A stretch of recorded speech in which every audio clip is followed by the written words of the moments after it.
अस्सलाम वालेकुम दोस्तों, क्या हाल है। उम्मीद करता हूँ सब दोस्त खैरियत से होंगे। दोस्तों आज हम वीडियो बनाने जा रहे हैं कि हमारा जो VFD का फ्रीक्वेंसी है इन्वर्टर का, वो जब हम रन करते हैं तो ऊपर नहीं जा सकता और बंद करते वक्त नीचे नहीं आ सकता, 5000 के ऊपर रुका हुआ है। तो इसका आसान हल है, पेशेंट होने की ज़रूरत नहीं है बिल्कुल। वीडियो को मुकम्मल देख लें। तो जब हम VFD को बंद ऑन करते हैं तो ये ऊपर नहीं जा सकता है। वैसे ऑन तो हो गया है, पानी निकाल रहा है, लेकिन ऊपर नहीं जा सकता है फ्रीक्वेंसी। और बंद करते वक्त इसका जो फ्रीक्वेंसी है वो नीचे नहीं आ सकता है। ये मसला है हमारे VFD में। आपके अगर VFD में यही मसला होगा तो इसको एक मरतबा रन कर दें। इसको जब हम रन करते हैं तो आपने कोई जो का बटन दबाना, ये आप देख सकते हैं हमारा फ्रीक्वेंसी कैसे बढ़ता जा रहा है। बिल्कुल आसान है।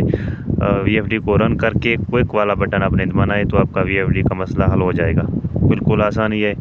इस वीडियो की मदद से आप भी इसमें VFD को घर में बना सकते हैं। शुक्रिया, मेहरबानी।